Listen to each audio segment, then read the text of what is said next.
Age is just a number. വിഖ്യാതമായ ഈ വാക്കിന് സമകാലിക ലോകത്തെ പര്യായമാണ് ഫുട്ബോൾ ഇതിഹാസം ക്രിസ്ത്യാനോ റൊണാൾഡോ.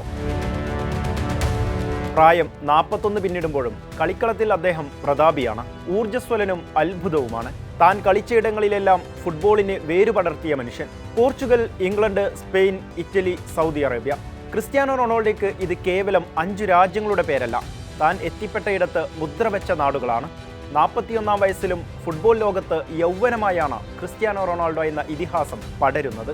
അതെ, ആരാധകരുടെ പ്രിയപ്പെട്ട CR7 അത്ഭുതങ്ങൾ സൃഷ്ടിച്ചുകൊണ്ടേയിരിക്കുന്നു. സൗദി അറേബ്യയിലേക്ക് കൂടുമാറാനുള്ള ക്രിസ്ത്യാനോ റൊണാൾഡോയുടെ തീരുമാനത്തിന് ശേഷം ഏറ്റവും അധികം കേട്ടത് വിമർശനങ്ങളാണ്. വമ്പന്മാർ കളിക്കുന്ന ലീഗുകളിൽ നിന്ന് സൗദിയിലേക്ക് പോകണോ എന്നും കരിയർ നശിപ്പിക്കണോ എന്നുമായിരുന്നു നേരിട്ട ചോദ്യങ്ങളിലേറെയും. പക്ഷേ അവിടെ ഒരു ചിരി കൊണ്ട് മറുപടി പറയുകയായിരുന്നു അദ്ദേഹം. കാലം മറുപടി പറഞ്ഞോളുമെന്ന രഹസ്യവും ആ ചിരിയിലുണ്ടായിരുന്നു.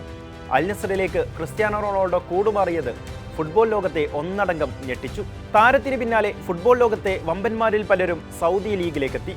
2002-ൽ പോർച്ചുഗീസ് ക്ലബ്ബ് സ്പോർട്ടിംഗ് CPയുടെ B ടീമിൽ സീനിയർ കരിയർ തുടങ്ങിയ ക്രിസ്ത്യാനോ പിന്നീട് അവരുടെ മെയിൻ ക്ലബ്ബിലും ശേഷം ദീർഘകാലം മാഞ്ചസ്റ്റർ യുണൈറ്റഡിലും അവിടെ നിന്ന് റയൽ മാഡ്രിഡിലും എത്തി. സുദീർഘമായ കാലഘട്ടമായിരുന്നു റയലിൽ ക്രിസ്ത്യാനോയുടേത്.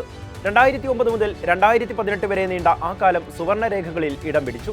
റയലിൽ നിന്ന് ഇറ്റാലിയൻ സീരിയ ക്ലബ്ബ് യുവന്റസിലും വീണ്ടും പഴയ തട്ടകമായ മാഞ്ചസ്റ്റർ യുണൈറ്റഡിലേക്കും അദ്ദേഹം കൂടുമാറിക്കൊണ്ടിരുന്നു. അപ്പോഴെല്ലാം ആരാധകരും ക്രിസ്ത്യാനോയുടെ പിന്നാലെ കൂടി. ശേഷം 2023-ൽ എല്ലാവരെയും ഞെട്ടിച്ച് അൽ നസ്റിലേക്ക്. സൗദി ഫുട്ബോളിന്റെ ഗ്രാഫ് ഉയർന്നത് അവിടെയായിരുന്നു.